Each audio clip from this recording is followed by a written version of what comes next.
In case you haven't noticed, I'm weird. I'm a weirdo. I don't fit in, and I don't want to fit in. That's right, folks. Welcome back. Here we are. Oh boy, what a fun time we've had.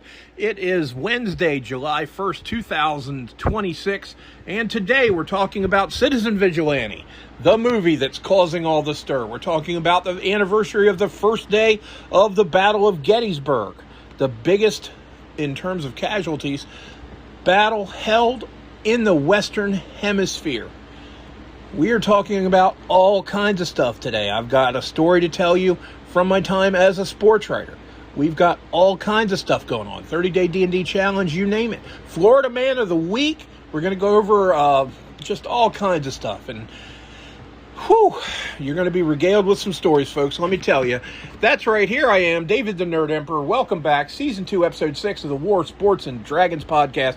Hope you're having a great week so far. It is Wednesday. It is hump day.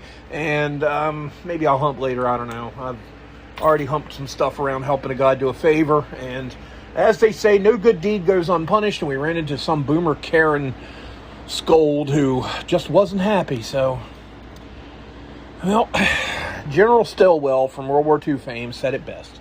Illegitimi non carborundum. It's Latin, of course, and it means do not let the bastards grind you down. So there's my advice for the day, and I hope everybody heeds it, because let me tell you something. There are people out there who are simply looking for a reason to complain. So I think what I'm going to do from now on, I'm going to give them one. Why not, right? Anyway, moving forward, and I promise you, we're moving.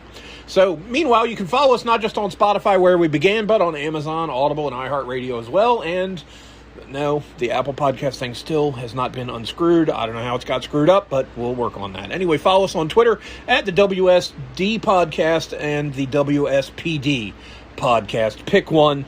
It's entirely up to you. The latter is the one that I use the most. The other one is the alternate, which is technically older, but I don't feel like telling that story right now.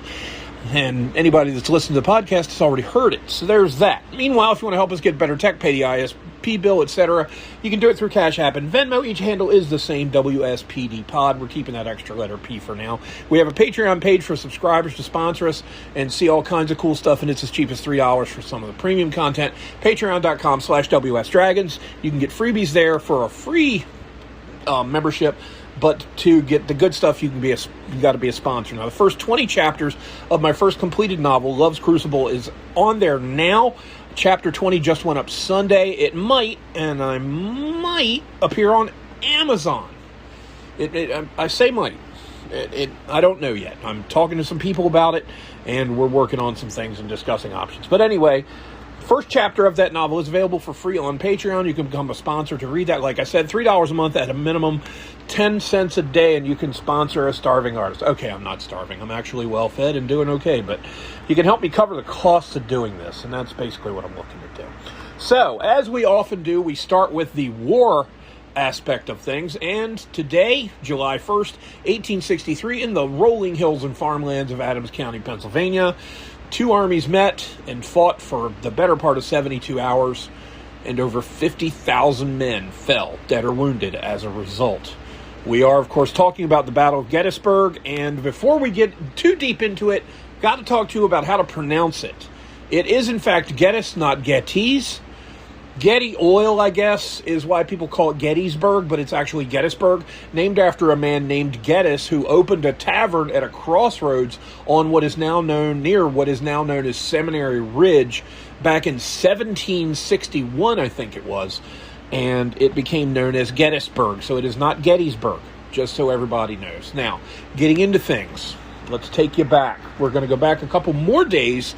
I mean, hey, you're going to go back 123 years? What's a couple days among friends? We're going back to actually June 28th, 1863.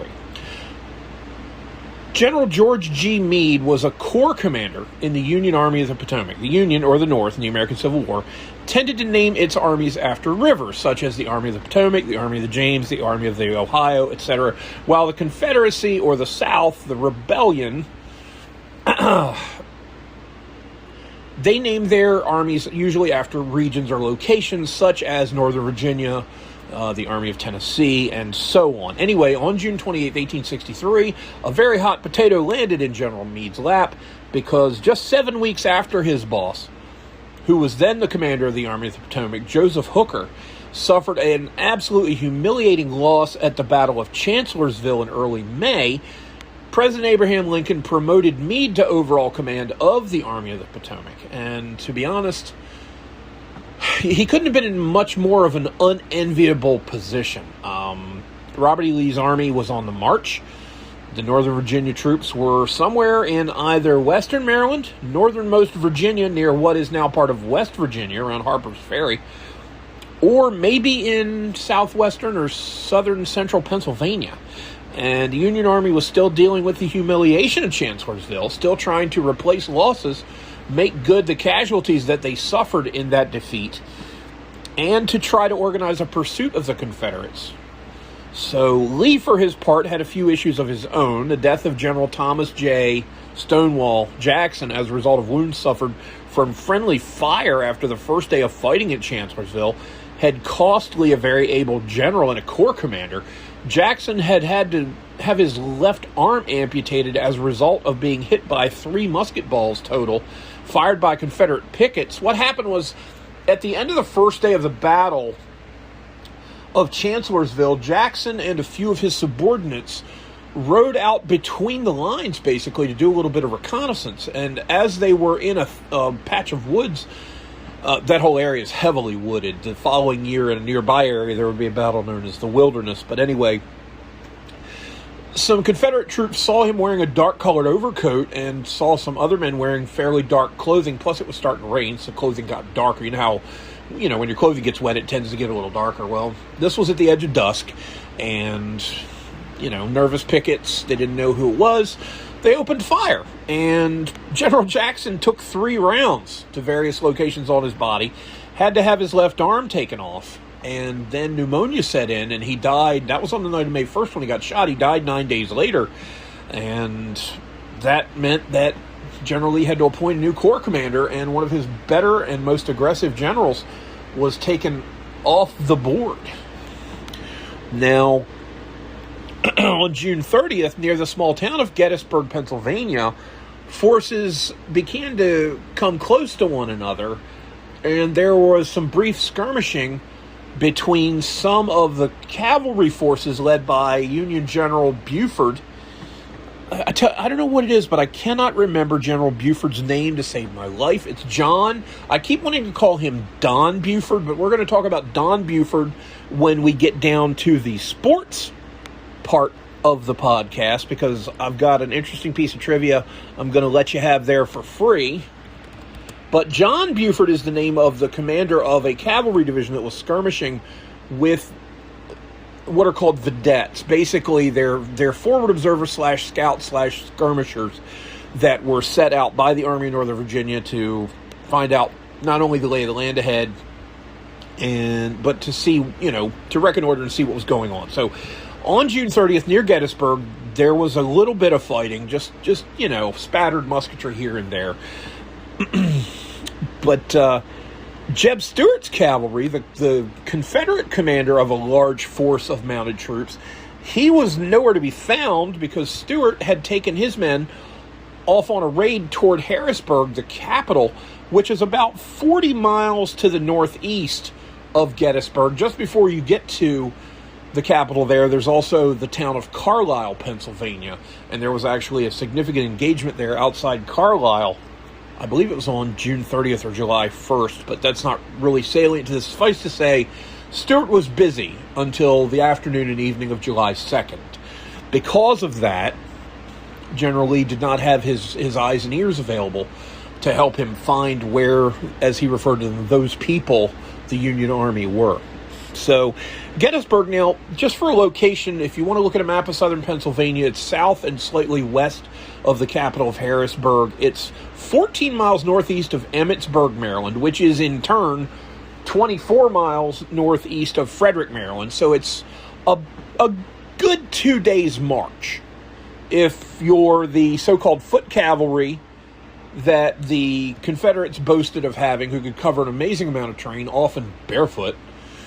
then it's a 2-day hard march. If you're Union, probably more like 3, especially since, it's rolling hills with a couple of areas that can get a little steep. But anyway, Cashtown, Pennsylvania is 8 miles northwest of Gettysburg, and then a few miles beyond that is the town of Chambersburg. So if you had the center of an old analog clock with hands on it, Cashtown would be at around 9:30 or 10 o'clock, with Emmitsburg, Maryland being at around 7, just a little bit west of True South. Then down to around 5 o'clock was Pipes Creek, which is where Meade was actually trying to set up a defensive position to deal with Lee, but as events would turn out, that ended up not happening. So we're in Adams County, Pennsylvania, and with the Confederacy, let me see what I've written here. I'm straight off the script a little bit. So yeah, Lee's men could handle 20-plus miles of marching in a day, even on broken terrain, so it might have been a 2-day march to Harrisburg if they had made good time and had been able to find food. The Southern Army was always operating on a logistical shoestring, especially when it came to food, as the war wore on, and not only the Union blockade began to take its toll on Confederate commerce and the availability of food. But when you have armies of tens of thousands of men in the field and your nation has 9 million people in it, then you're missing a lot of men from the farms. So they're not available to manage and harvest and move the crops around when they're ready to be. And because of that, that's when you go back into the older times of fighting, that's why summer was when a lot of the campaigns took place, was because there wasn't as much harvesting going on in June, July, August. But come September, October, the men tended to want to get home and handle, running the farms, because leaving the women and children behind to do it, they couldn't always get it done. But anyway, long story short, the Army of Northern Virginia was going to have to do what's called foraging liberally, which was a term used later in the war, a year and a half, give or take, later in the war down in Georgia by the Army under General William Tecumseh Sherman as he tore through Georgia and then up into the Carolinas as the war wound down. But again, another story for another podcast. So let's stick with, we'll just say, a 2.5-day march from there. The first day of the fighting to the northwest of Gettysburg saw rebel forces coming from the general direction of Cashtown. At first, they were also coming from the north as well as the northwest where Cashtown is. And they ran into Buford's cavalry. Now, Buford was played by Sam Elliott in the 1994 movie Gettysburg. Of course, Martin Sheen played General Lee. Tom Berenger played General Longstreet. And to be honest, I forget who played General Meade or General Hancock or the Union generals. But that's because they didn't focus as much on the Union generals. The Gettysburg movie was shot very much from a Confederate point of view, as was its prequel, Gods and Generals. But Gods and Generals wasn't that great a film. In any event, Buford's men had run into a brigade run by Brigadier General J.J. Pettigrew. The skirmishing with those vedettes had taken place in the afternoon of the 30th, and Pettigrew actually thought that the men he had run into were militia rather than regular Army cavalry. The way cavalry fought when they were dismounted, which is what they were in this case, because usually cavalry in the Civil War, yes, they would go after regular infantry units, especially if the infantry units were defending like villages or towns. That happened a lot, especially with someone like Nathan Bedford Forrest in charge of the cavalry. But when they would fight dismounted, 3/4 of the men in the cavalry unit would go off to get involved in the engagement and either defend the position or advance or whatever the case may be. The remaining 1/4 of the men would stay behind and basically hold on to the reins of the horses. They would tend to the horses while the other men fought. Suffice to say, when the battles were over, there were always a few horses that did not have riders after that.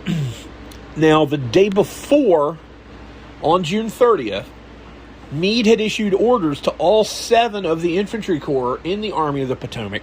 Meade had commanded the 5th Corps, which had then been put under the command of General George Sykes as of June 28th when Meade got promoted. They were all organized to head in the general direction of Gettysburg, which, depending on the location of the particular corps, was anywhere from 5 to 25, 26 miles away. So these units were going to arrive piecemeal throughout the day on July 1st, some very late in the day, some actually not until early morning on the 2nd.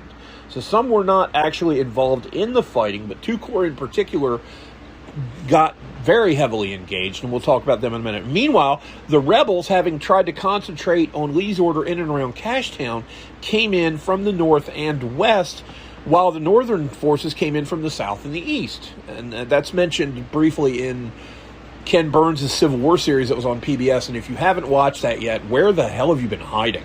You need to find that and watch it. It's an amazing series. It was Ken Burns' magnum opus, and it's a light year ahead of the American Revolution series. It's even better than the baseball series that he did. I think he did one on jazz. I think he did one on Prohibition. He's done a lot of stuff. He did one on World War II. I think he did one on Vietnam. He's done pretty much all of America's major wars, except maybe, I forget if he's done one on World War I, but Prohibition, of course, is set right after World War I, but if you haven't seen the Civil War series by Ken Burns, please, dear God, watch it. This was, I believe, to have been in episode 5 of the series when they talk about the Battle of Gettysburg, and it relies heavily on a trilogy written by a Southern gentleman who's now deceased named Shelby Foote, Foote. If you have a chance, pick up Shelby Foote's Civil War, a Narrative. It's in 3 volumes. Just so you know, it's 1.5 million words long. To put that into context, that makes each volume roughly equivalent in length to The Lord of the Rings. The Lord of the Rings is about 500,000 words. Foote's narrative of the Civil War is 1.5 million, but I'm telling you right now, it doesn't feel like it. It reads really well. He's a great storyteller. He does tend to have some rather long sentences every now and then. You might want to read a sentence twice because they're not officially run-on sentences, but they're run-on sentences. But he writes great stuff, and he's got an amazing amount of detail in those books. I just wish that he had footnoted stuff because he refused to do footnotes. Anyway, the situation for the North in particular bordered on the dire. If the Union Army is defeated at Gettysburg, there was really not a whole lot left in terms of organized resistance between either the Pennsylvania capital and Gettysburg, or between Gettysburg and Baltimore, and then south and west of that, the Union capital, Washington, D.C. Now, it's ironic that if Gettysburg had been a Confederate victory, spoiler alert, that they might have advanced on the capital from the north to take it when everybody was expecting them to come from the direction of, say, Fairfax and Arlington, Virginia. But that's how it could have worked out had the Union not held off in the battle that had begun outside this little town that had a small college and a Lutheran seminary in southern Pennsylvania. Anyway, it would have been an absolute catastrophe, and the federal government, I don't know how they would have recovered. Would they have captured Abraham Lincoln in the White House? Who knows? But as Pettigrew's men put pressure on Buford, well, Buford's troopers were using breech-loading single-shot Sharps carbines. Now, they were not repeating rifles. Ken Burns does get that wrong. They were not using repeating rifles. He's not perfect, but it's still a great documentary, seriously. But these breech loaders still allowed the Union men to do a couple things the rebels couldn't. For one thing, loading into the breech, which is an open port just above the trigger on a weapon, on a rifle in particular, allowed the men using them to lie flat when so doing. This is not something you can do when you're dealing with a muzzle-loading musket, which was the commonly used weapon of the Confederacy and most of the Union Army for most of the war. Lying flat, you can't use your arms effectively at full extension because you have to hold the musket up at an angle to roll the musket ball down into it, but that's only after you've dropped some powder into it. You can't feed powder into a barrel, into the muzzle of the barrel of a musket. I'm getting my words mixed up. Anyway, you can't pour something into something that's laying flat and expect it to go to the bottom. It's a cylinder, so you got to tip it on its end. So you couldn't really do this while you were laying on your stomach. And then on top of dropping in the powder, dropping in the ball, you also had to pack it in with a ramrod. You can't do that when you're laying on your stomach. For one thing, there was a little bit of what's called windage, which is the barrel was wider than the diameter of the musket balls or the Minet balls that they were using. So what that meant is if you had a musket ball loaded that was a sphere, they weren't always, a lot of them weren't actually, but if you had a spherical musket ball in a musket that had windage, if you held it down instead of with the muzzle up in relation to being perfectly level, then the musket ball would conceivably roll right out of the barrel. So that's another issue that you couldn't do. And this meant also that the ball did not necessarily fly straight when the weapon was discharged. So that musket ball could go almost anywhere. And it ranges beyond really 100, 150 yards maximum. And I think I'm being generous with 150 yards. You couldn't hit a bull in the butt. I mean, you really couldn't hit much of nothing. So Buford's men, while they did a good job in the overall by holding off the brigades of Generals James Archer and Joseph Davis, whom they engaged on the 1st, Pettigrew's men were not involved in the first fighting on the 1st of July. They were not, the cavalry were not a force that lends itself to a prolonged fight in a defensive position against regular infantry. And because of that, they had to pull back gradually along Cashtown Road towards the college town of Gettysburg. So first they defended Hers Ridge, and there was the road from Cashtown, along with a roughly parallel railroad cut. That there were several railroad cuts in that area, and I don't remember if the one that was close to Cashtown Road was fully completed. There was one that was not to the north of the town, which we'll talk about, later, that was not complete. But this one, anyway, a railroad cut is a trench, basically dug out of the ground so that you can create a bed that you would lay railroad tracks on.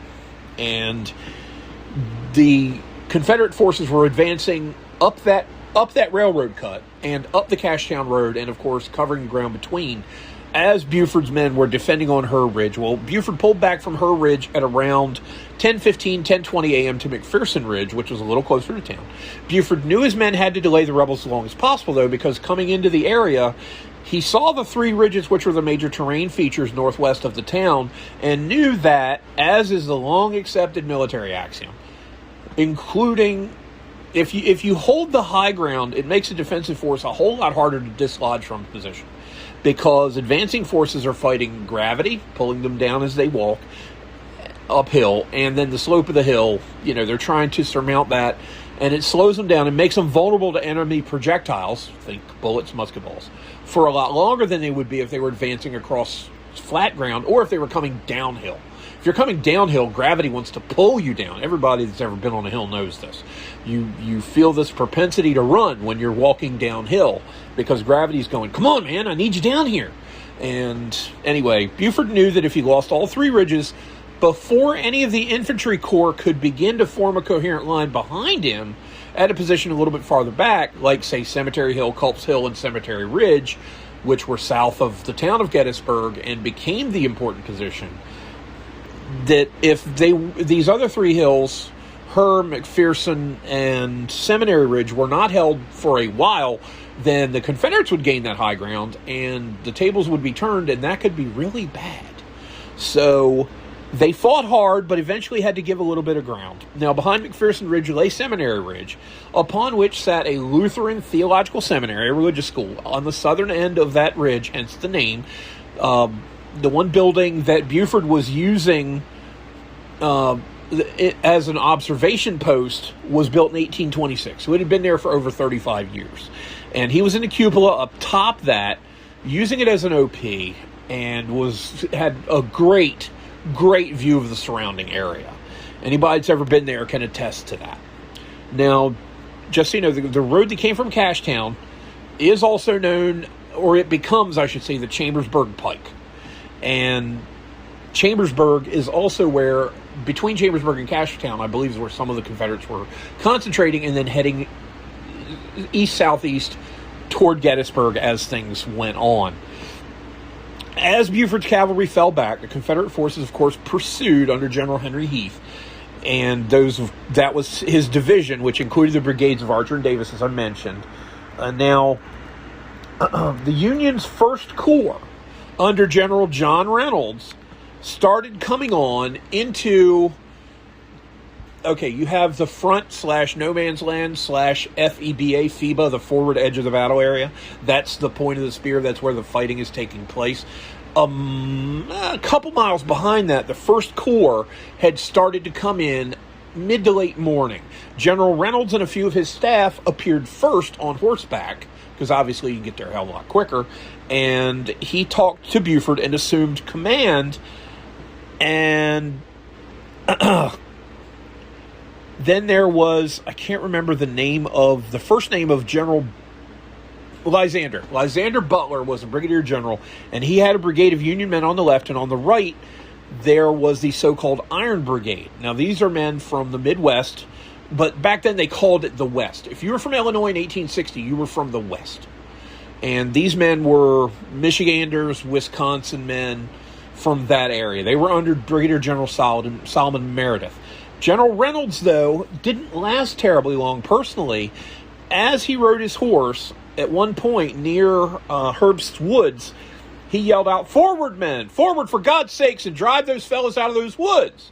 Well, no sooner than he said that, bang, he got hit in the back of basically where the back of your neck meets the base of your skull. The medulla oblongata area? And if you take a bullet there, it's like flipping a light switch. You're done. So he was killed pretty much instantly, and bang, there it is. One of the 47 Union generals who would eventually die of combat or of wounds in the war. Total of 58 died. 11 died from disease.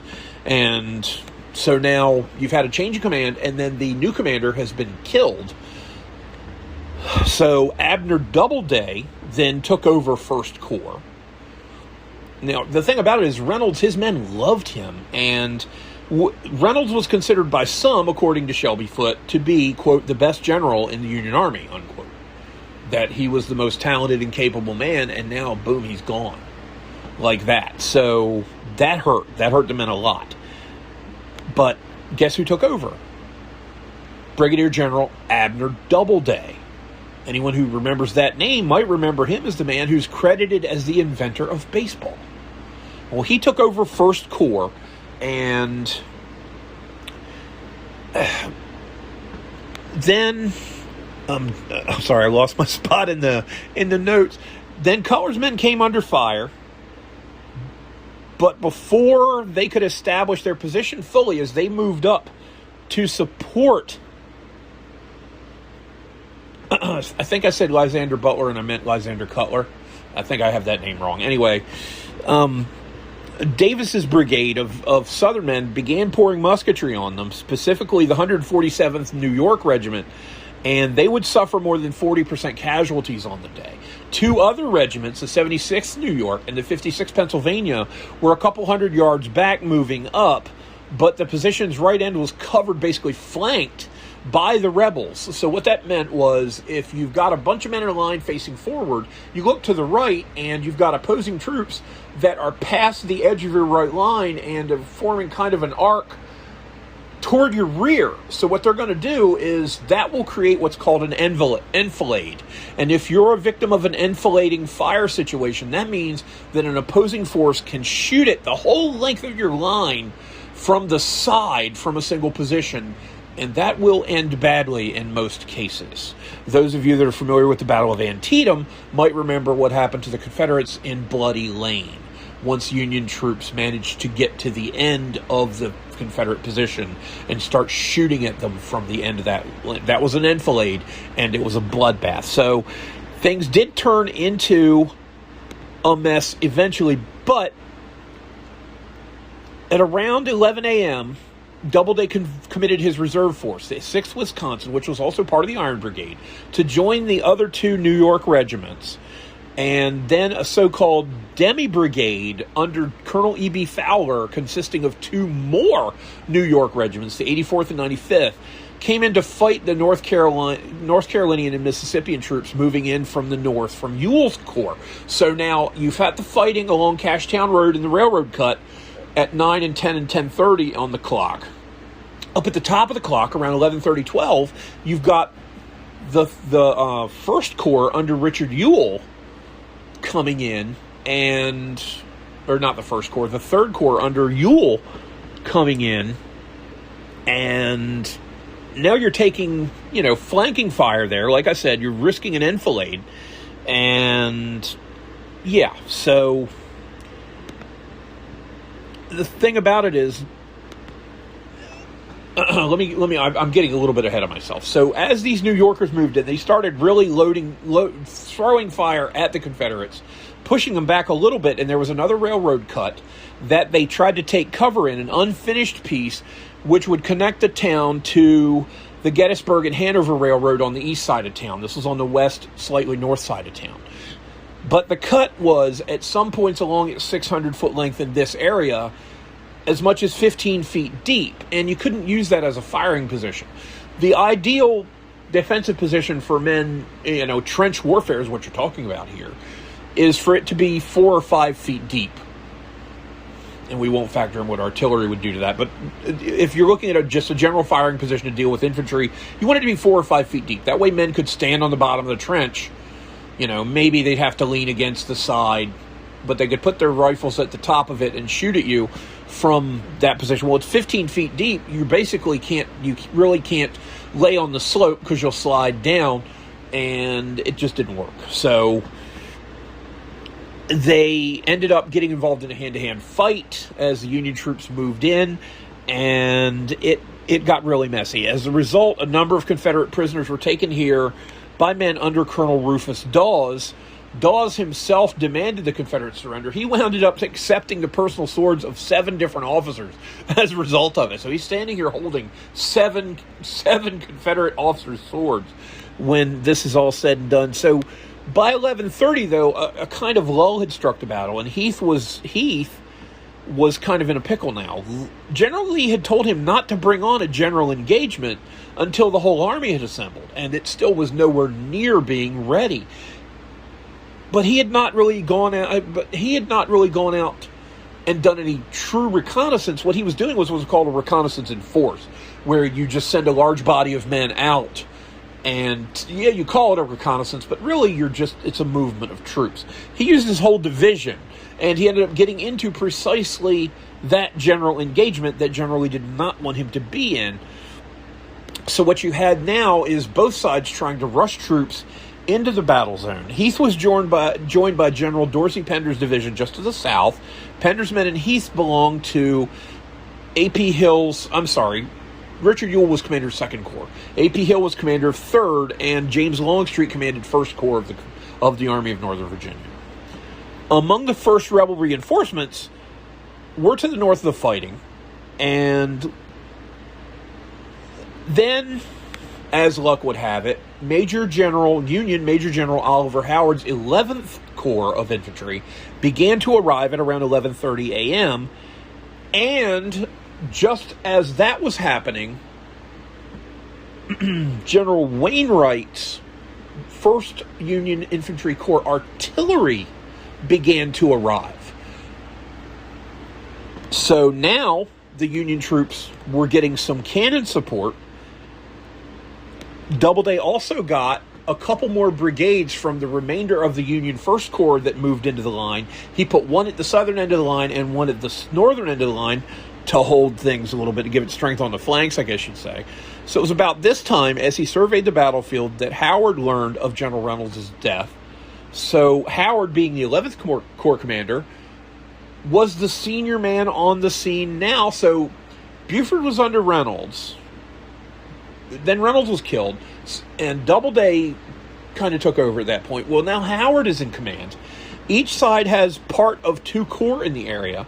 Each side has a whole lot more coming. Of course, the Union ended up with about 35 to 40% more troops in the whole battle, but we'll get to that later. Howard sent messengers to 3rd Corps under General Dan Sickles, and that's a story. I'm going to tell you the story about Dan Sickles being on trial for murder someday. And then the 12th Corps under Major General Henry Slocum. Now, these men were trying to get there, but of course the 11th Corps began to arrive first under Major General Carl Schurz,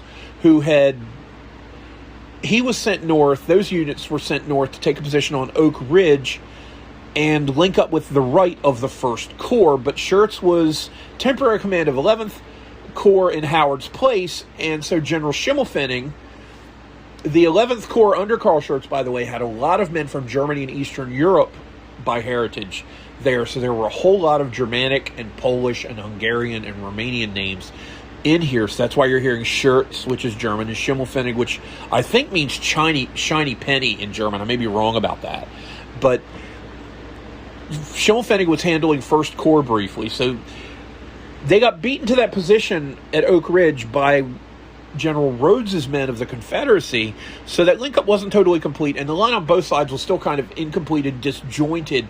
Yeah, you knew where the Union generally was. Yes, you knew where the rebels generally were, but there were some gaps here and there, and in the end, somebody would try to exploit them a little bit. But by 2 p.m., an arc of battle ran from 9 on the clock all the way around to 2. So almost half of the land around Gettysburg at this point, 2 o'clock on July 1st, was involved in an active battle that was all still north of town.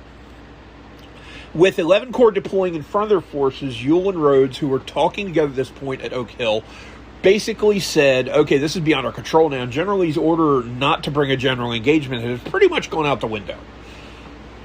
Well, 3 brigades were ordered in at a spot at the line northwest of Gettysburg at just about the place where the 1st and 11th Union Corps met.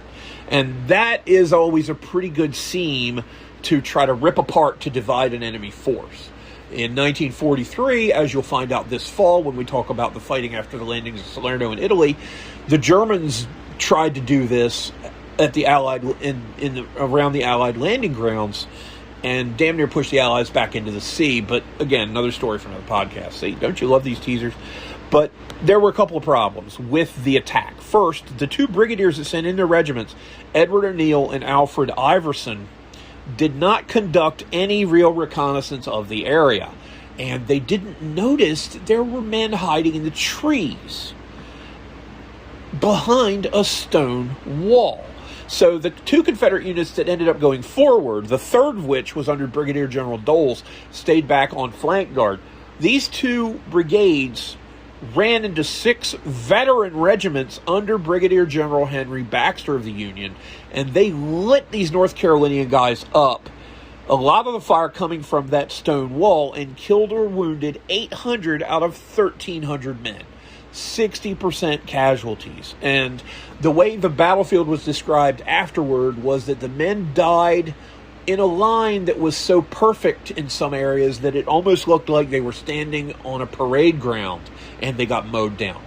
That their feet were in perfect alignment, their bodies all fell almost symmetrically in a line. And it was just an absolute murderous affair.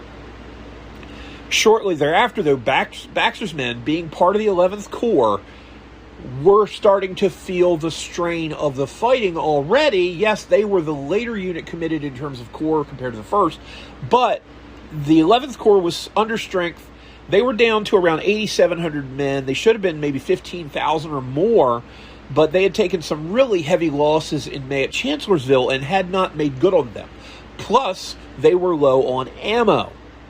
So, Brigadier General Gabriel Paul's brigade came in and took over for Baxter, and though 2 more Confederate brigades came in at him, his men held, but Paul was hit in the head with a round, and this was a crazy injury this man suffered. He survived, but the musket ball went in one temple and out the other, and it blinded him for life. But he would survive and live for quite some time. He died in the spring of 1886. Meanwhile, around 2:30 p.m., while Rhodes's attack was underway, General Lee finally arrived at the scene. He lifted his restriction on a general assault, told E.P. Hill to renew his attack from that direction, and then that was northwest. And in went Pettigrew's North Carolinians, who had skirmished with Buford's men the night before. And there was also a brigade of Virginians under General John Brockenbrough that went in. Union troops had fallen back to Seminary and then thrown up breastworks, which are basically logs and fence rails that they piled up along with rocks to try to block bullets in front of Schmucker Hall, which is the place I was referring to that Buford had used as an OP earlier in the battle. General Wainwright, and this was one of the nastier moments in the first day of fighting. General Wainwright's 1st Corps artillery, 20 guns, were there as well. Pender's division out of A.P. Hill's corps passed through Heath's tiring men, okay, and at around 4 p.m., they were going to try to deliver the final blow to the Union First Corps, and, well, Napoleon had a saying, and it was that to cannon, all men are equal. And Wainwright's cannon equalized an incredible number of men in the next few minutes. They were basically hub to hub. The wheels were almost touching. 20 guns spaced only 5 yards apart fired spherical case, explosive shells, canister, and double canister rounds into the approaching Confederates.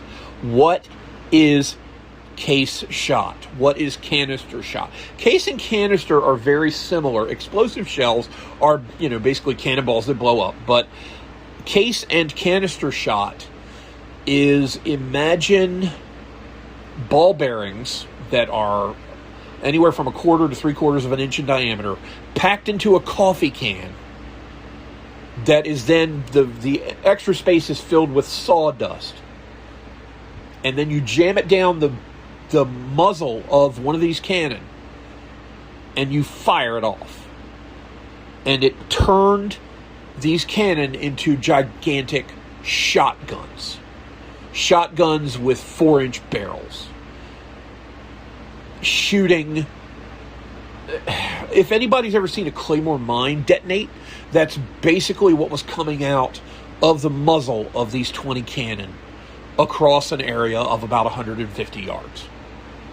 So the length of the football field was how wide this area of cannon were, and they were all going off roughly at the same time, shooting canister, case shot, and double canister. And double canister is exactly what you think it is. Instead of putting one canister full of these metal balls, they would put a double load in. And when you're firing double canister, don't get anywhere near the front of that. You're dead. You're screwed. And that is exactly what happened. Brigadier General Alfred M. Scales' brigade led that assault. And they ran into a buzzsaw of direct fire artillery. And it was awful. Scales later said that, and I quote, "Only a squad here and there marked the place where regiments had rested." A squad is maybe 8 to 15 men, depending on the army and the era. A regiment is several hundred at this point. So you had 8 to 12 men, 15 maybe, standing where 400 used to be. They absolutely got chopped to pieces. This renewed attack led to heavy fighting and casualties, which included Heath himself, a general, but another one of these weird injuries. He lived because he bought the wrong hat. General Heath had bought a hat to wear that was a couple sizes too big. And to compensate for the fact that he wasn't an arrogant man, because they say you got a big head if you're arrogant, General Heath had packed in paper to make up the difference in the size of the hat versus the size of his head. So the paper absorbed some of the blow from the musket ball that struck him in the head. The extra thickness basically saved his life, but the wound still put him out of action for 24 hours and prevented him from giving orders during the attack that might have changed things, particularly in terms of his interactions with General Pender to urge his men into the fight more. So that support was not there. This could have turned things in the Confederacy's favor, but for whatever reason, Pender, who was normally a pretty aggressive commander, didn't push his men forward. Now, granted, A.P. Hill, Pender, and Heath's commanding officer could have given the order to Pender to do such a thing, but Hill claimed that he was ill at the time. Pender, spoiler alert, would die on July 2nd, so we will never know what his motivation or lack of motivation was at this particular moment in the battle. In any event, Pender's men did not push in to reinforce Heath, and so we'll never know whether or not they could have driven, they could have driven the field. We don't know if they could have swept the field at that point. But at around this time, a South Carolinian brigade had managed to hit the left end of the Union line. So the southern end of 1st Corps, this would have been around 9 on the spherical clock face that is Gettysburg and the battle around it. And they began to roll up that flank. And by 4:30 p.m., the position on McPherson's Ridge was no longer tenable. In the fighting that erupted to the north as the afternoon wore on, General Jubal Early's forces, preceded by a heavy bombardment from artillery, they lined up a whole bunch of cannon to the north and made a real mess of things in the Union line. They pushed the 11th Corps back there around 4:30 as well, so the rebel advance threatened on the right flank, on the left flank, and then a little bit on the center. Now, the way the Union retreat went at this point, well, I mean, I wouldn't imagine that things looked very well at all for many of the 11th Corps. They were getting pounded from two angles, and it probably felt like Chancellorsville all over again. So they're backing up towards the town and then through the town as General Hancock, who had come up, who was the Second Corps commander, he starts taking control of the defense at this point, and it's not totally clear where the Union general retreat began. Some say it was in the north, some say it was in the center, some say it was all along the line at once. But regardless, one important aspect of it involved General Wainwright, that artillery commander. His artillery was near the center of the line, near the junction of 1st and 11th Corps at about 10:30 on the clock. And at one point he noticed that the infantry had retreated so far, his cannon were out on the tip of the spear. His cannon were in the FIBA, the forward edge of the battle area.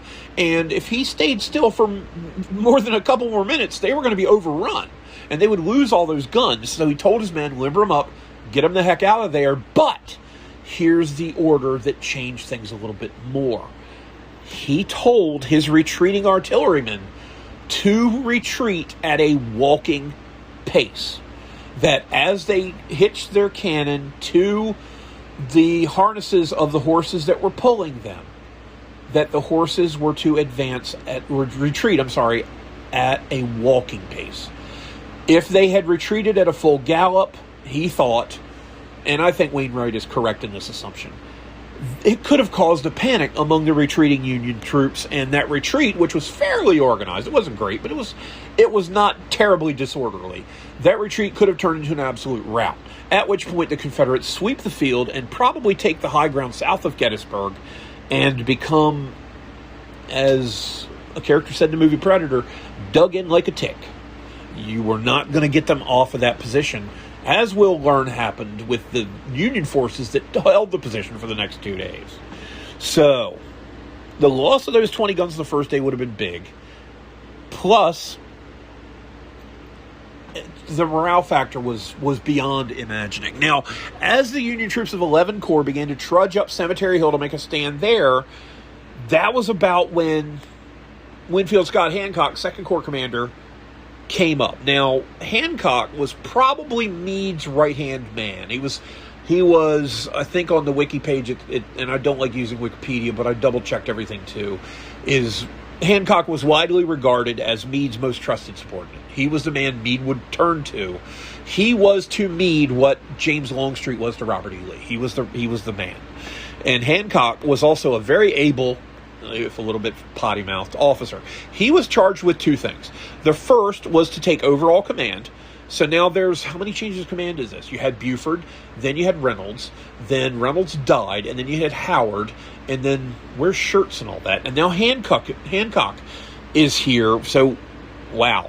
It's just confusion everywhere. This is what they call the fog of war. Meade was at Taneytown, Maryland, which is at about 6 o'clock on the clock around Gettysburg, about 9 miles south as of noon on July 1st. So he sent Hancock. Hancock comes flying up. He gets there around, I want to say, 3, 4 o'clock. And he didn't really take overall command, but he organized the defense and fulfilled, in a way, the second task that he had been handed by Meade, which was to determine if Gettysburg was even a point worth defending in the first place. Now, the thing about it was, as events worked out, and I was talking about Pipes Creek earlier, that's actually on the Maryland line, the Maryland side of the Pennsylvania line, and yeah, that was a good defensible not mountainous, but hilly position. I've been through that area, and yes, that would have been a decent position to defend.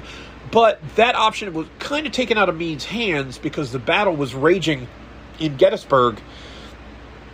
And realistically, okay, put yourself in Winfield Scott Hancock's shoes at this point, or boots, and it's 4:30 in the afternoon, so you've got four hours-ish of daylight left. You've got troops that have been engaged since off and on to various degrees, if you're counting Buford's cavalry, which aren't really in the picture at this point. But there have been men from the infantry corps engaged as of around 10, 11 a.m. They've been fighting for 5 or 6 hours, and it's not been going particularly well. They're giving ground, they're retreating, they're taking casualties, they're getting blasted by cannon, they're getting, stabbed in hand-to-hand combat, they're getting shot, their buddies around them are dying. Are you really going to be able to pull 2 whole infantry corps out of a meeting engagement like this and make them basically force march them over hilly terrain to turn a retreat into a strategic withdrawal in the face of an enemy that is actively attempting to engage you and draw close? That is an incredibly difficult tactical maneuver to perform, and Hancock basically didn't even entertain the thought. They had to do what they were doing. So only so much more could be done by these men at this point. Meanwhile, General Lee, who was a master tactician and understood the importance of Cemetery Hill and Ridge as well, gave Ewell to the north of town an order that is kind of ambiguous. Now, Ewell, of course, is commanding 2nd Corps. Longstreet has 1st Corps, Ewell has 2nd, and 3rd Corps was just that quick. I've lost track of who's 3rd Corps. So, see? And I'm reading this from history that's 160 years old. Hold on.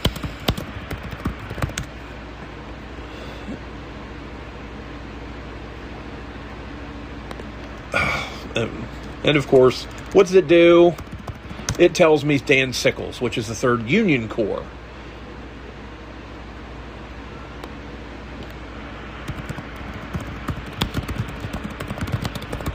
Hold on, sorry. Oh, yeah, geez. Okay, how could I forget him? A.P. Hill. Lieutenant General A.P. Hill was commander of the 3rd Corps. So the 3rd Corps under Hill was attacking from the west. The 2nd Corps under Baldy Ewell was attacking from the north. And then you had 1st Corps under Longstreet moving in along Cashtown Road from the north, or from the west and slightly north.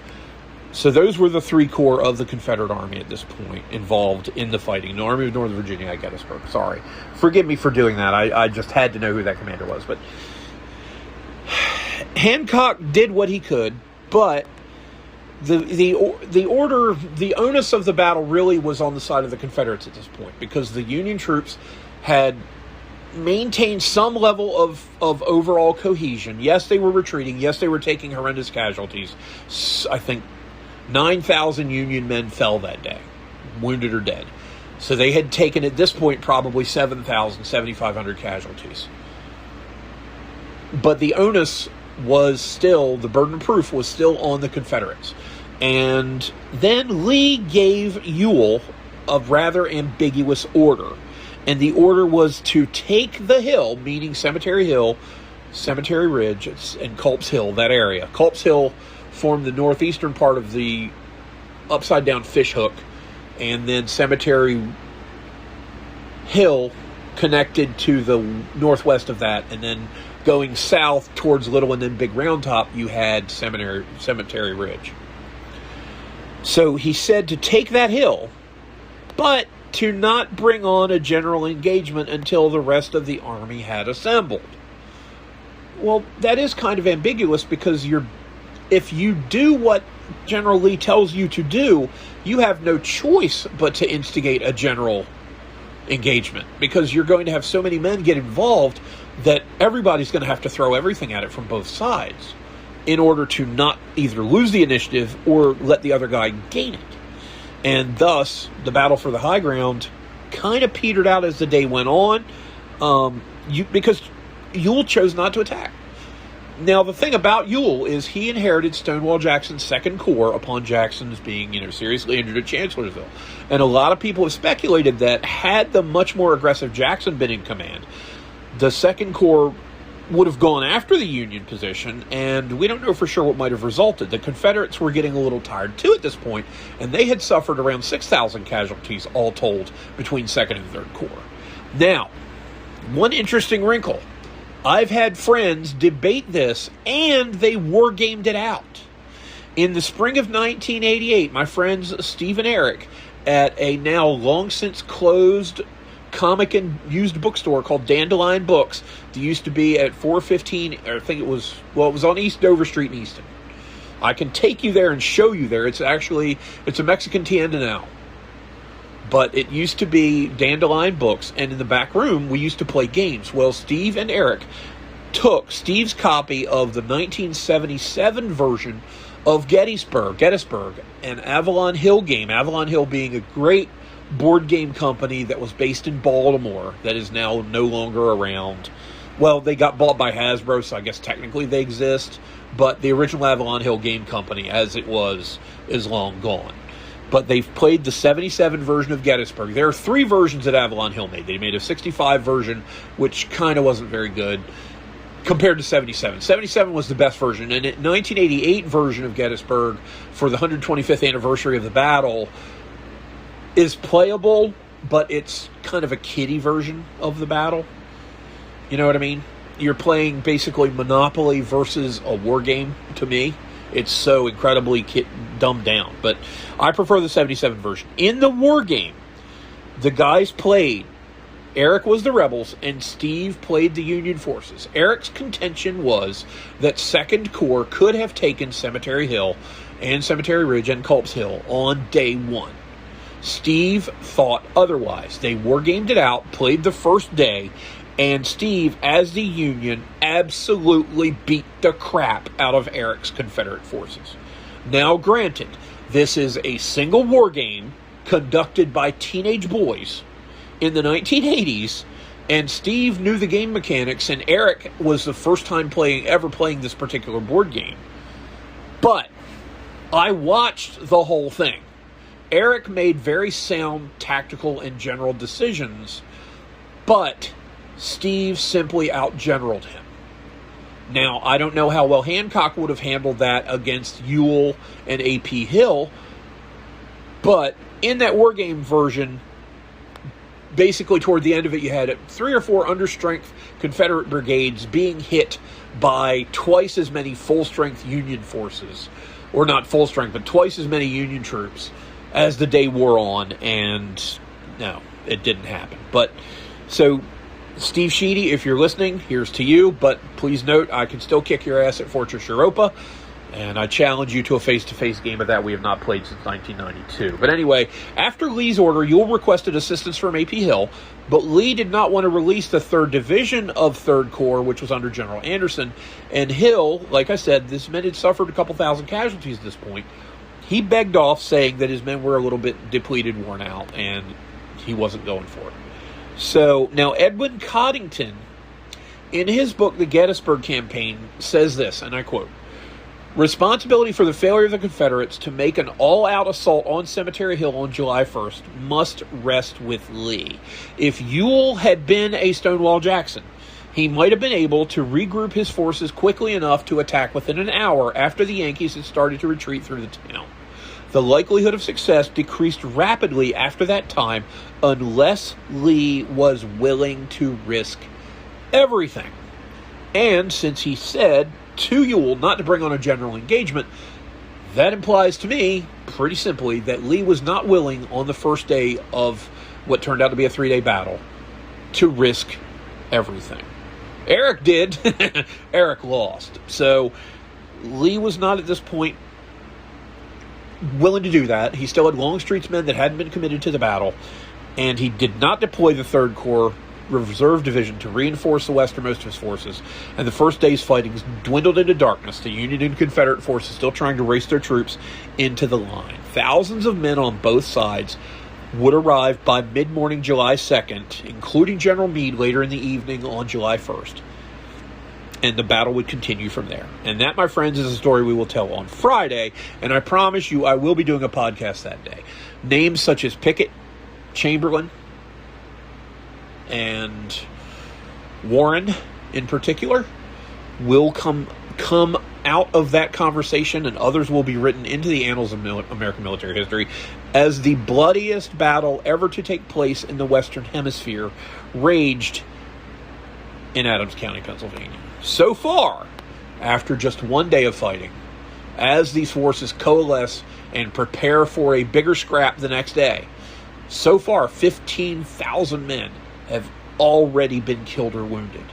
That is roughly equivalent to all the men that had been lost in all of America's wars in its 80-plus year history up to that point. 7 years ago. So in 87 years, they had matched it in one day in Pennsylvania. Yeah. Moving on to sports. First, we're going to talk about Don Buford and a piece of trivia.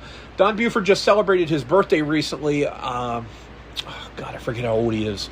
I want to say he's in his late 70s, but that sounds is late 70s, early 80s. But anyway, Don Buford was a ball player who has one interesting distinction, among other things, because he was a good ball player and he played for over a decade for a variety of teams. But Don Buford is the subject of one piece of trivia that I always really enjoyed telling, and that is he is, to my knowledge, the only Major League Baseball player in history to win the pennant in 3 consecutive years for 3 consecutive teams. He was a member of the California Angels, he was a member of the Boston Red Sox in 1986, who beat the California Angels to win the American League pennant. In 1987, he was a member of the Minnesota Twins, who won the World Series that year.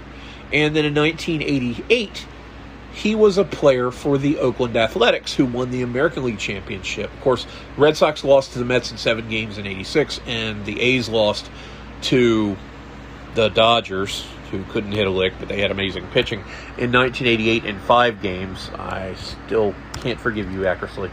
But, hey, moving on into more sports, and by the way, we're probably going to set a record for length on this particular podcast, so buckle your chin straps up. It's going to be a day. We're combining sports with the fantasy role-playing Dragons aspect of things right now, talking more about baseball and fantasy tabletop role-playing games. I got a little bit more brainstorming, and the prospect of breaking up races by league would work, but I don't like it as much as as dividing the leagues by physical size. I think that would be better. Just because I just think that would be better than having, only humanoids, only demi-humans, only giants, whatever. That doesn't work as well as doing it by size. So that's how we're going to do it. Yeah, we're not going to do racial segregation.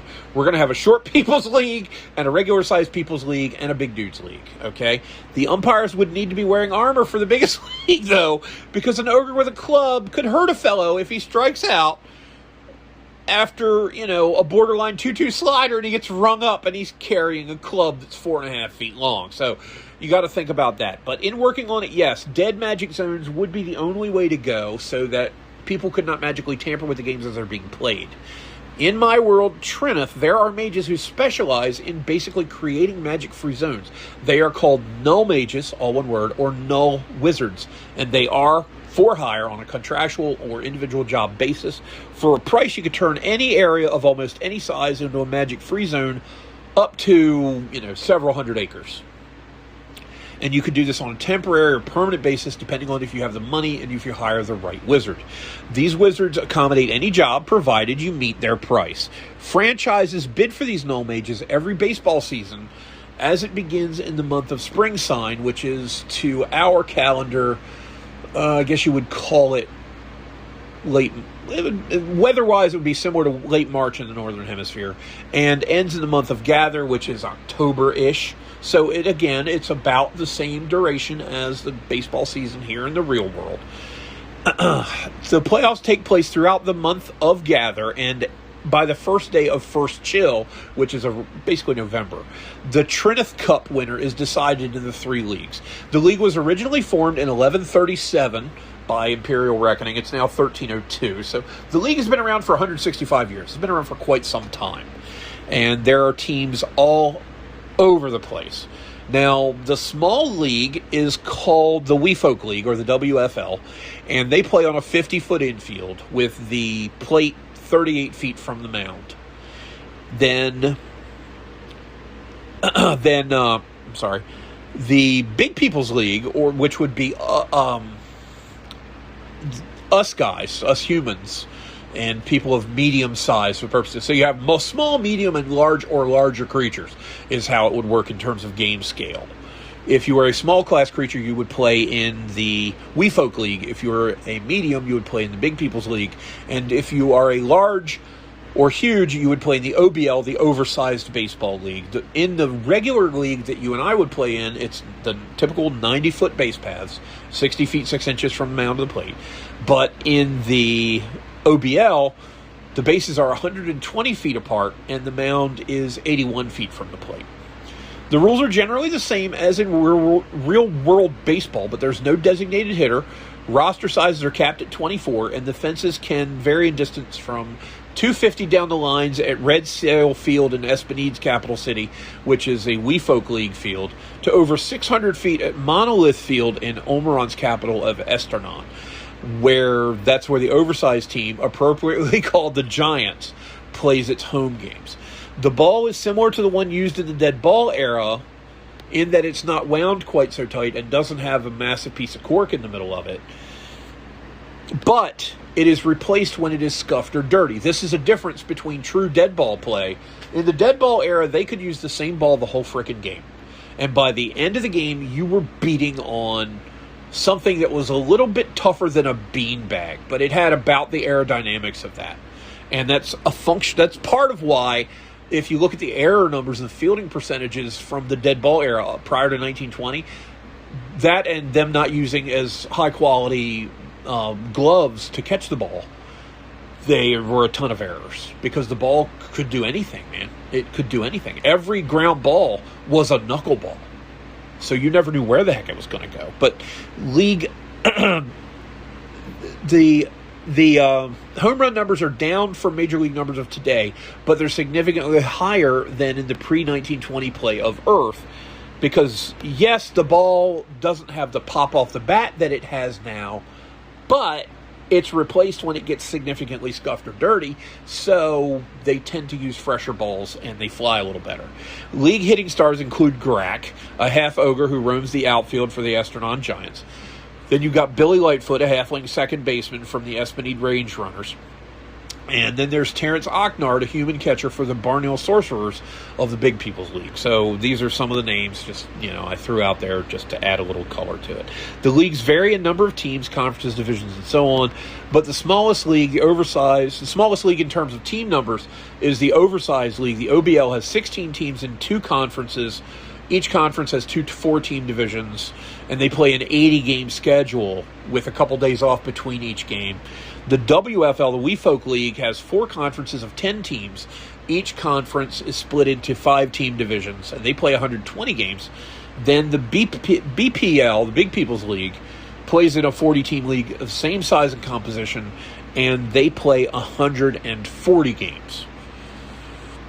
Now, there is talk of expanding the Oversized Baseball League, but with recent wars in the North and East depleting the population of larger humanoids, the talent pool is dwindling.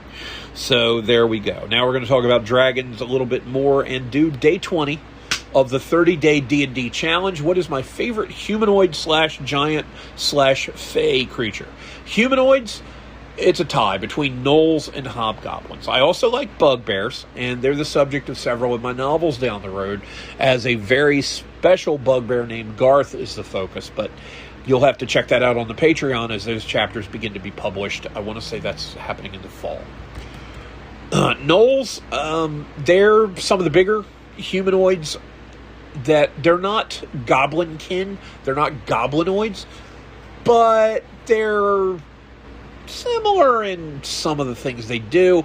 They can be a lot of fun. Hobgoblins are basically goblins that are a lot bigger and stronger, more durable, and they're a lot of fun to play as a DM. I've had them in my World of Trinith encounter the players and their characters in a variety of capacities, including as privateers working for a kingdom run by a paladin monarch, and as lowly thugs and brutes doing the things that lawful evil humanoids would do. So don't put your monsters all in one box. The best lesson about presenting monsters in a fantasy role-playing setting came from my friend Jason. He used to throw standard textbook-looking monsters at us, but then gave them different abilities and characteristics. I cannot recommend this strongly enough for all DMs.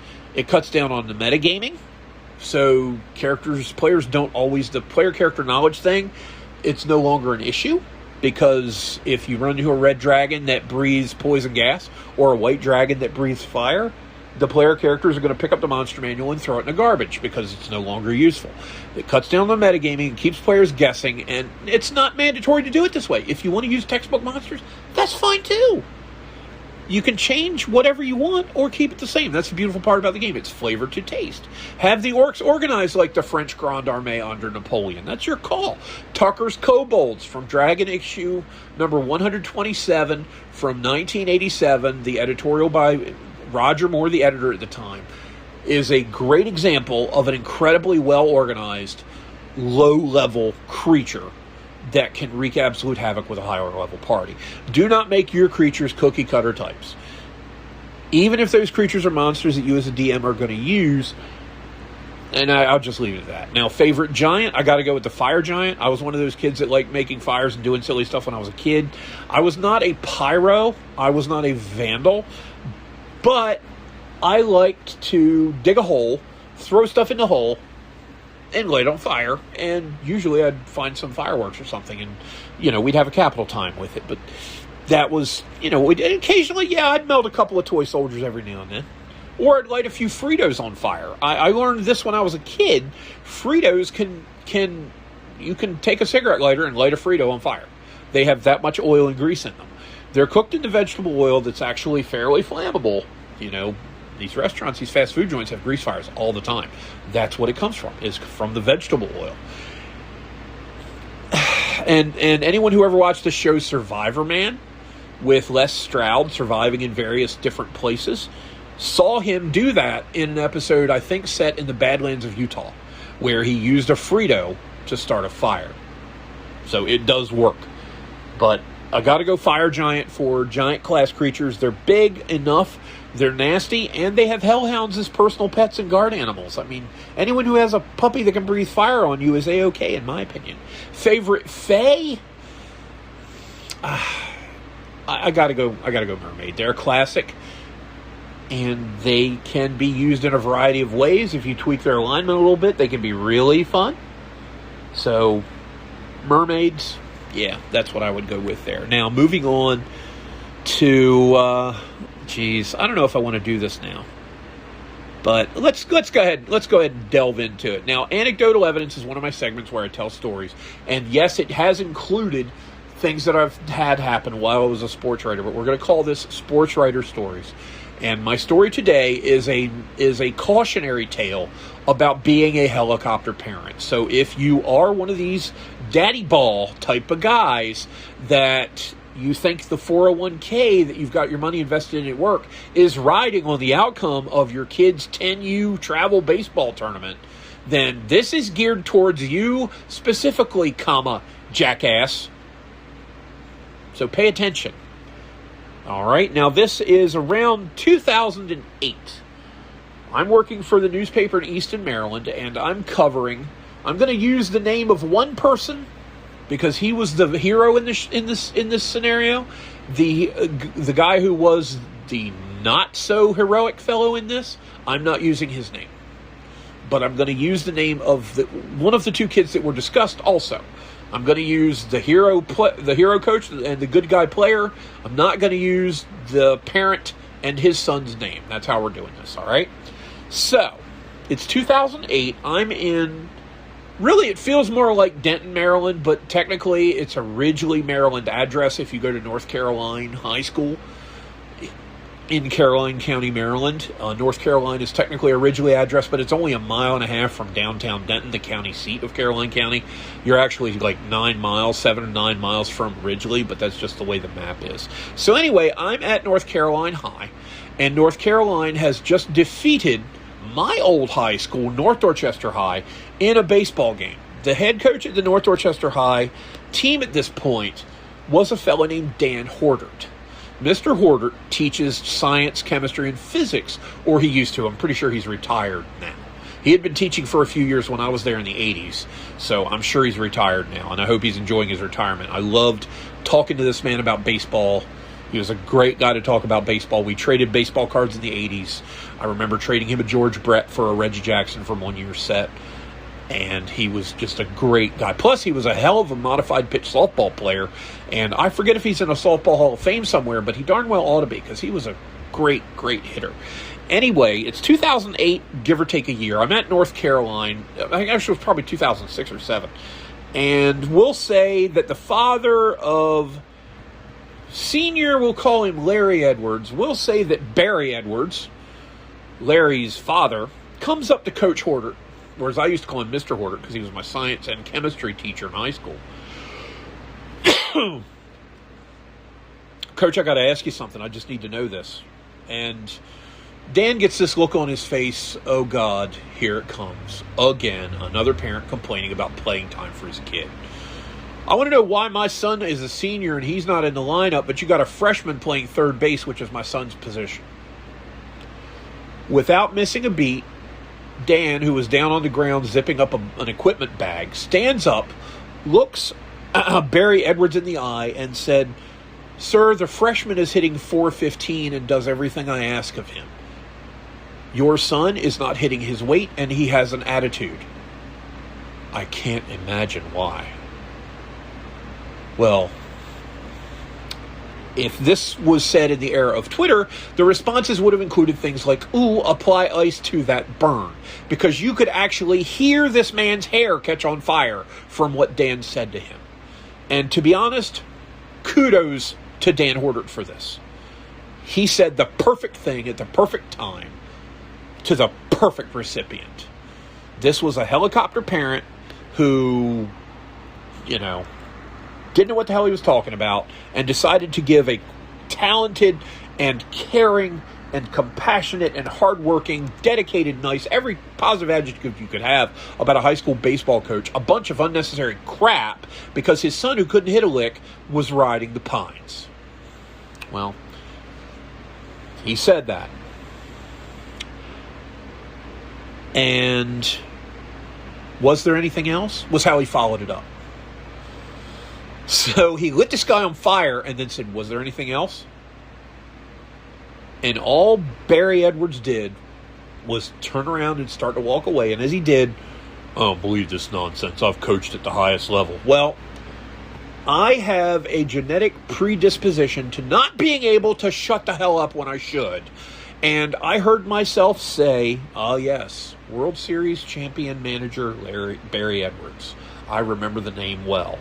And, of course, I said it just loud enough for him to hear. Well, he turns around and stares daggers at me, and he's about to say something. And I'm just standing there looking at him. I don't really give him a smart look or anything like that. I just kind of, go neutral face. And he just looks at me and shakes his head and walks away. Well, I don't know. Learn another position is all I could think to offer the guy if I were to give him advice. Tell your son to learn another position because third base is obviously taken. Players have learned other positions throughout the history of baseball, and when we talk about third baseman, the one that is the biggest example to me of a guy who was brought up as a third baseman and finished his career as a third baseman, and who my best friend thought was a third baseman his whole career, but who will forever be known as one of the best shortstops in the business, was, of course, Cal Ripken Jr. He came up in 1981. I think his first appearance was as a pinch runner, and he hit like $120 in a very limited appearance at the end of the 1981 season, which had been shortened by a strike. He came up as a third baseman, but got moved over to short in the 1982 season by manager Earl Weaver. And to be honest, he looked like a fish out of water the first couple games at short, but he took to the position with great aplomb beyond that. And we all know how that goes. A couple gold gloves. He should have earned a couple more gold gloves, but voters being what voters are, they didn't give them to him. And let's not forget, Cal Ripken was originally scouted as a pitcher. And if you don't believe me, I can tell you exactly where to find proof, physical proof that you can physically touch, not a photo on the internet. What you want to do is get your ass in your car and you come over here to the eastern shore of Maryland. When you're coming across the Bay Bridge, you take the first exit 38, I believe it is, which is Route 8 north or south for either Stevensville to the north, Roman Coke to the south. take the left lane at the top of the exit ramp at the light and go not quite a mile to the next light on Route 8 North. That connects you to Route 18, which runs east. Turn right on Route 18. You will see a convenience store called Shore Stop on the right at this intersection. You're going to go through the Shore Stop parking lot into the area behind Shore Stop to a place called Big Bat's Cafe. Now, remember, I don't have any sponsors. I speak from experience, and if I like something, I like it, and if I don't, then you're going to hear about that too. So here's Big Bats. Big Bats is a baseball-themed restaurant/bar, which has really good food. The prices were decent last time I was there, at least. It's been a couple years, but really good food and a decent atmosphere, and they've got baseball stuff all over the place. The tables in the booths are covered in baseball cards, which are then covered in a coating of resin. So you could look at tons of baseball cards, mostly from the 1980s.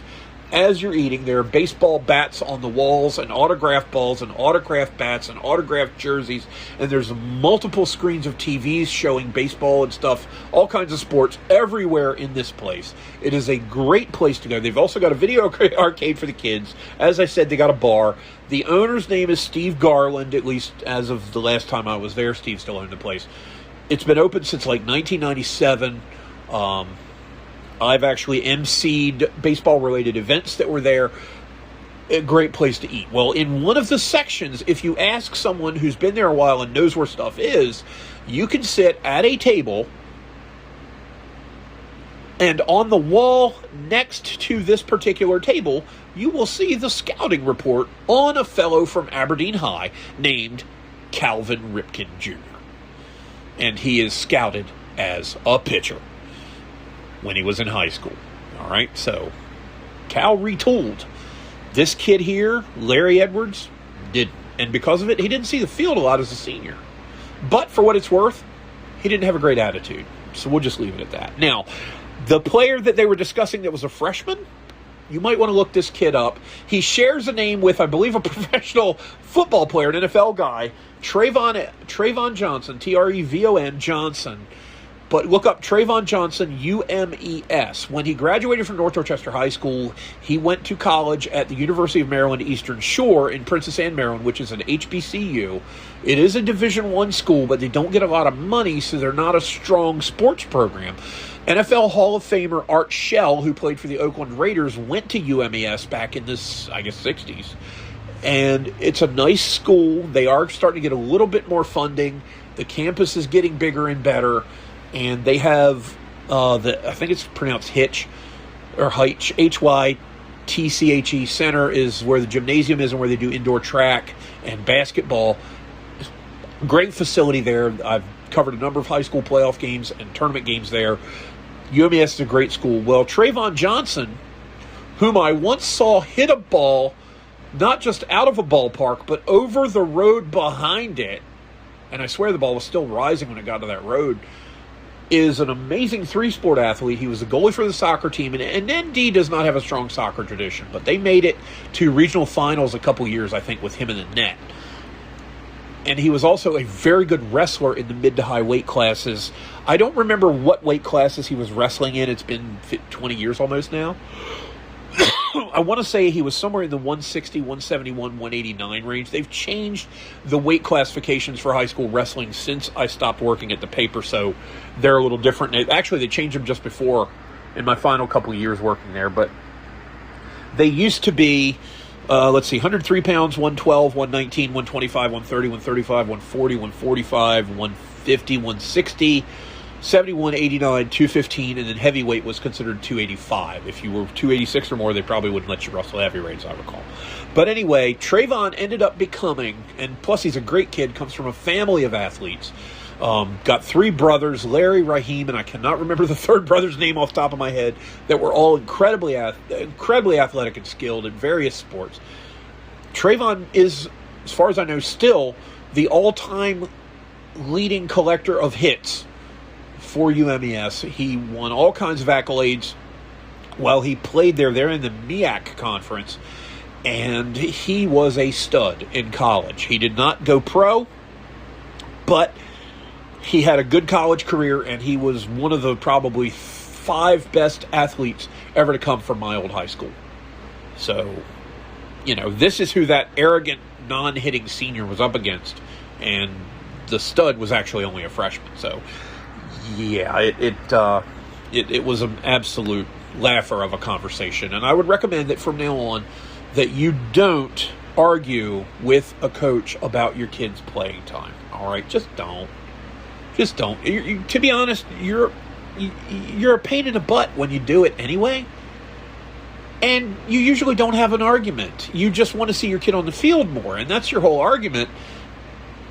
But that's just the way it is. I got crap from somebody who complained that some kid I picked on an all-star team for a baseball article I did in 2009. Well, all he ever does is he leans into pitches. So, he had 20 at-bats. He got 8 hits, so he hit 400. And you gave him first team because he got hit by a lot of pitches. My kid played solid at third. Your kid hit 240. Okay? So even if you had 25 at-bats, you still got to do better than 6 hits, Hoss. Even if you got hit by a ton of pitches like this kid did. Shut up. Collectively, parents, shut up, watch the game. I am still and will always be a member of the lobby that believes that youth sports should be held at an undisclosed location that only players, coaches, and umpires and members of the media should be allowed to access. And then the reporting being done after the game by the press and the coaches and the players and the umpires. That's it. Parents should not be allowed, fans in general should not be allowed at games for kids under the age of 18 because you're annoying as hell. I've seen people try to go to blows about youth baseball. Teenagers, kids that aren't even old enough to drive a go-kart, much less a car. 9-year-olds. There have been stabbings at youth hockey games, guys. Under 12 youth hockey games. People have been murdered. What the hell's the matter with you guys? Stop it. Stop it. Learn from my experience watching Dan talk about Trayvon. And trust me, you don't know what you're talking about. You don't. And I don't want to hear any comments on it because I'm going to be too busy laughing to respond. And that's going to wrap up Sports Writer Stories. We're going to go now to Florida Man of the Week. And this one's interesting. Fox 8 out of Florida via News Nation is the byline. A man was arrested in Florida after trying to conduct a traffic stop on an undercover police vehicle. Now, this has actually happened in my area, too. Some Maryland man can claim this. I believe it happened in and around the town of Del Mar, which is on the Delaware-Maryland border, hence the name Del Mar. There's also another place that's on the Maryland-Delaware border farther north that's called Marydell. But anyway, in Florida, Nadi Jabari, age 46, was arrested and charged with false impersonation, unlawful use of blue light, and possession of a firearm during commission of a felony for allegedly impersonating an officer and attempting to conduct a traffic stop. The Hillsborough County Sheriff's Office was operating an undercover vehicle, which means an unmarked unit, on June 24th when a black Chevy Suburban following the vehicle activated red and blue emergency lights, appearing to be trying to conduct a traffic stop. Detectives intervened and conducted a traffic stop on the Chevrolet, recovering an illegal emergency light setup, an additional 2-foot emergency light bar, and a firearm.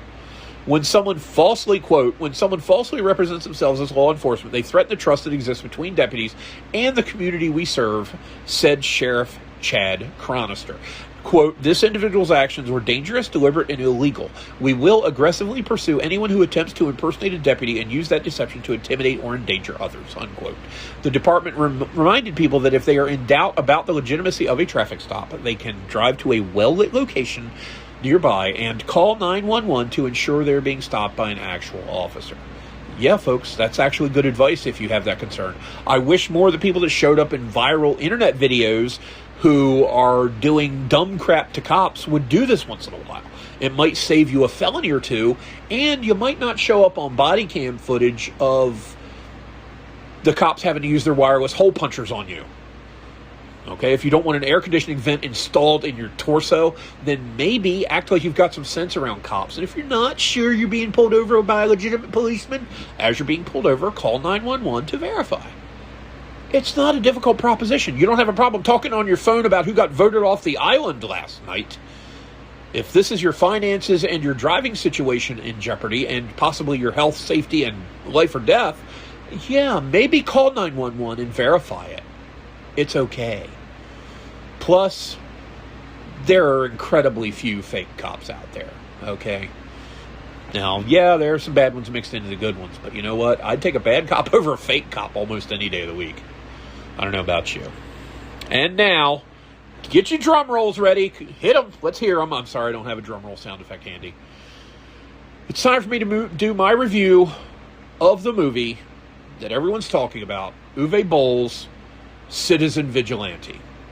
All right, it's an 88-minute film set in, I want to say Croatia is the impression that I get. I'm not great at identifying situations and locations like that. It simply says Europe in the opening of the film, but what I'm reading from other reviews is that it's set in Croatia. And the long and the short of it is, okay, folks, I've watched the new movie, okay? The too long don't read version is this.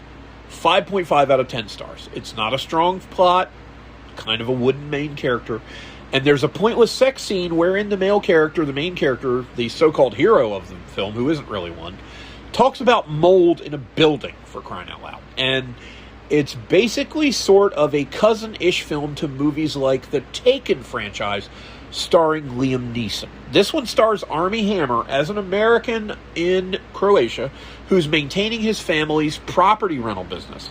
And he goes vigilante after a woman is stabbed by an immigrant and bleeds out in front of her small son. That's how the movie opens. The woman and her son are walking, down a sidewalk, and some dude comes up and stabs her in the neck. She falls down, bleeds out, the boy screams, and that's how the movie begins. Then it cuts to, a TV news account of what happens, and that's when, right after that, you start seeing Armie Hammer shooting people. I'm not going to kiss any butts here and say, oh my God, it was so great, and all that.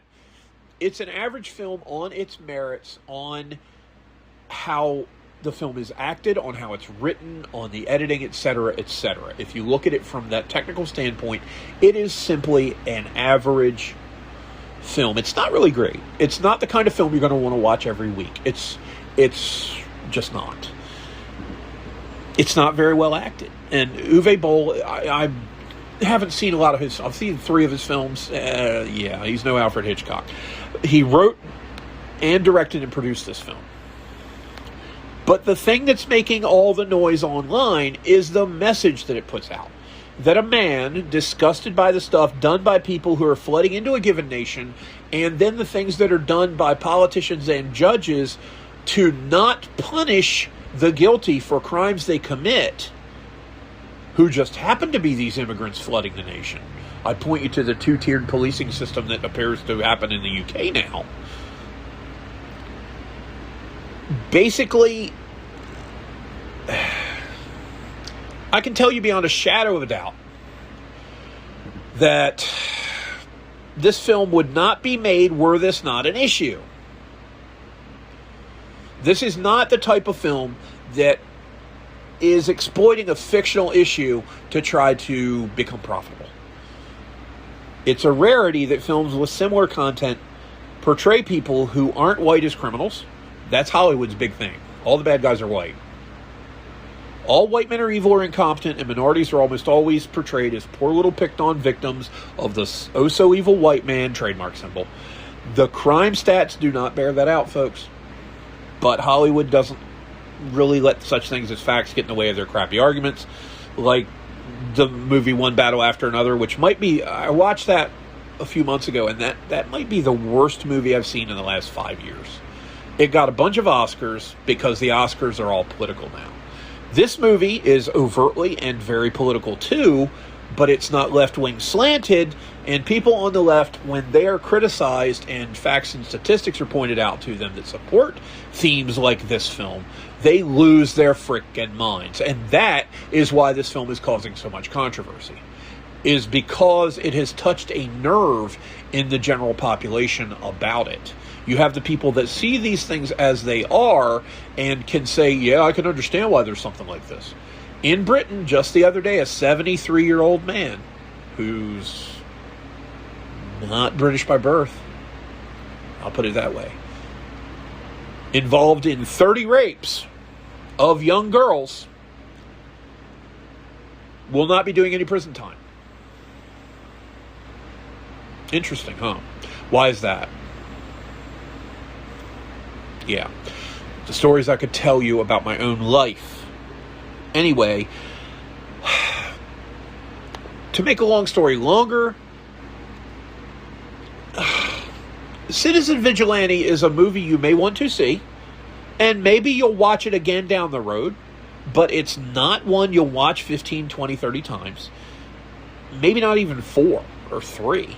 It's revenge porn, basically. But its topic, again, is the one that the left can't handle being addressed, because it's more rooted in the statistical realities of crime in terms of the way things are happening nowadays in Europe in particular. That's all there is to this film. The thing about it is this. People had no problem with John Wick shooting, I think it was 96 Russians in the first film of that franchise, which has, I forget how many movies now. Is it 3 or 4? Because someone knocked him unconscious and killed his puppy. Nobody had a problem with John Wick doing that. This, suddenly, everyone's... I'm going to start selling strings of pearls called clutching pearls, so that people can have them to clutch whenever they're righteously indignant about something like this. People are clutching their pearls over this film. It's not a great film. It's okay, but it's revenge porn. It's a low budget John Wick film. That's one way to say it. Should you watch it? Maybe. But honestly, it's a movie that incited controversy, not because it's a fictitious pile of junk, but because it taps into a feeling a lot of people are having about mass immigration these days. All right? So there you go. Draw your own conclusions on that. Do I recommend it? Maybe. I mean, as I said, empirically, objectively, as I love to say when giving my opinion, it's an average film, 5.5 out of 10, and I might be generous there a little bit. The real issue is whether people want to see the grain of societal truth behind the fictionalized account of a man taking the law into his own hands. As I said, Armie Hammer's character is not a hero by any stretch of the imagination. He does cause physical harm to policemen as well during this film.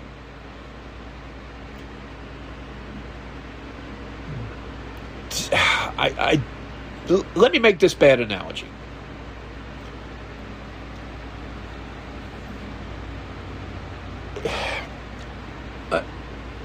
No, I can't. I can't make it. The analogy I'm going to make, I can't. I can't quite go there because it just doesn't work. But deep down, pardon the pun, gun to my head, yeah, watch it once. Watch it once. And you can decide whether you ever want to watch it again. Whether you think it's tripe, whether you think it's intriguing, whether you think it's awesome, whether you think it's utter garbage. You can decide that on your own. But I would say, try it. I would say try it. Now, I would also say the same thing about the 1985 Russian-made war film Come and See, but again, that is a film like this one that is a flavor-to-taste type of experience. Some people that watch Come and See are going to be absolutely riveted by it and enjoy the hell out of it. Other people are going to be utterly repulsed and absolutely bothered by seeing it. This movie could be the same way for a variety of reasons to a variety of people. I'll just say this much. If the German agency that was in charge of rating films had given this film a rating of, say, R or NC-17, the controversy would have ended then and there. But they chose not to rate the film, and because of it, it essentially banned the film in Germany. And what's the best way in the world to get people to want to watch something is to ban it. It is the Streisand effect on a larger scale. The Streisand effect was someone took a picture of Barbra Streisand's Malibu home, posted it on the internet, she threw a fit, wanted it removed. Well, as soon as she did that, everybody said, well, hey, I got to see this picture of this house. So now the frickin' house is everywhere, online. Well, Babs didn't get her wish, and if anything, it backfired exponentially on her. And that is what has happened here. It's been called censorship to not rate it. So, I don't know. Maybe it was, maybe it wasn't. But whatever. Again, deep down, give it a watch. I don't know if you're going to want to see it twice. Maybe, maybe not. I don't know if I do. I'm on the fence about it. Because usually when I watch a movie, if it's okay or better, I will watch it again soon thereafter to see what I might have missed or not picked up. This film, I don't know. I might. All right. Let's do some podcast trivia. I'm not going to do the joke because the joke is terrible. Last episode's question, I don't recall if I did the answer, so here we go anyway. Developed by the Soviets in the late 1930s and a staple of the Red Army in its fight against the Nazis from 1941 to 1945, the Soviet T-34 medium tank is widely considered the best tank of its class of the Second World War, possibly the best tank overall of the Second World War. It used a wide-track suspension system. It used wide tracks and a suspension system that was designed by what American inventor? Okay, it came from an earlier design, and the answer is Walter Christie. He designed tanks that ended up being purchased, the blueprints being purchased and prototypes by the Soviets in the late 1920s that became the BT series of tanks, I think it was, and then the T-34, among others. So there's your answer. This episode's question... Oh, crap. I already told you. It's Don Baylor. Wow. This is what happens when you don't go over your notes before you start your podcast. So this episode's question is... Okay, I'll tell you what. We'll do a baseball-related one. This episode's question... I'm just putting a note here so I know what it is. Okay. Those of you that know how to score a baseball game, I want you to answer this question. The 1989 World Series, in which the Oakland A's swept the San Francisco Giants in 4 games, the final out at the end of Game 4 in the bottom of the 9th at Candlestick Park. Remember, pitcher is 1, catcher is 2, first base is 3, second base is 4. Third is 9, shortstop is 6, left field's 7, center field's 8, right field's 9, right? How was the final out scored? It was not a strikeout, just so everyone knows. The final out of the 1989 World Series, how was it scored? Was it an F8, a fly ball to center field? Was it a 6-3, a ground ball to short? Was it a P2, a pop out to the catcher? Was it an L4, a line out to the second baseman? How was it scored? How did you score the final out? How did you write it down in the book of the 1989 World Series? I will tell you in the next podcast, which looks like it's going to be Friday, when we wrap up the Battle of Gettysburg, because we got 2 days to go over next time, so it might be a long one then too. And there you have it, folks. Now, we're going to do Bible Verse of the Week, Final Thought, and get the heck out of here, and you can go on with your evening.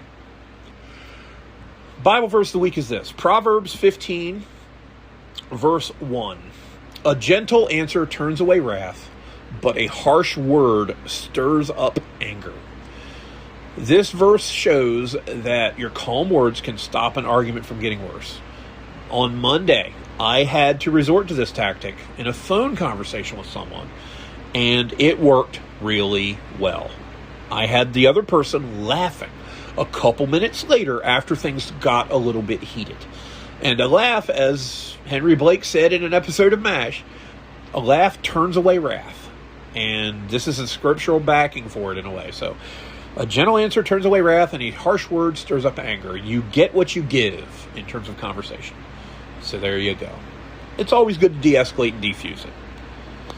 And that's why I tell you helicopter parents to shut up and leave the coaches alone. Final thought. If you act like a stereotype, do not be upset when you get cast as that stereotype. If you act like trailer trash, you're going to get called trailer trash. I am the quintessential nerd. I am not surprised when I am called a nerd. I act like it. I'm not a geek. A geek is a circus freak who eats live animals. So I'm going to be a stickler if you call me a geek. No, I am a nerd. I do not eat live animals in the circus. I am a nerd. But more importantly, I'm used to it. And I've earned it. And you can get a long way, John Adams once said, if you don't worry about what people think about you. So there's the other side of that coin. And we'll just leave it at that. Make sure to follow this show on Twitter. As I said, the handle on there is at the WSPD Podcast. The alternate is at the WSD Podcast. More stuff is coming. You can help sponsor us through our Patreon page, patreon.com/WSDragons. Join us there. Sponsorships start at just $3 a month. You can read the first chapter of my first completed novel. Dude, I wrote a novel. Love's Crucible. You can read that first chapter for free. $3 you can read the other 19 chapters, and for $3 a month thereafter, you can read the remaining 14 or so as they come out. As always, you can hear us on Spotify where we began. Please follow us, as well as iHeart, Audible, Amazon, and I'll deal with you later, Apple. Don't even bring it up to me. That's a sore subject. So that's it, folks. An hour 45. I think we've pegged our fun meter. We have gone to the limit of the longest episode ever, and as it happens, my wife is calling, so let me let you go. You guys have a great day, and we'll talk again soon. Also, I've got a poll going up. Answer the poll. Thank you. Take care. Bye-bye.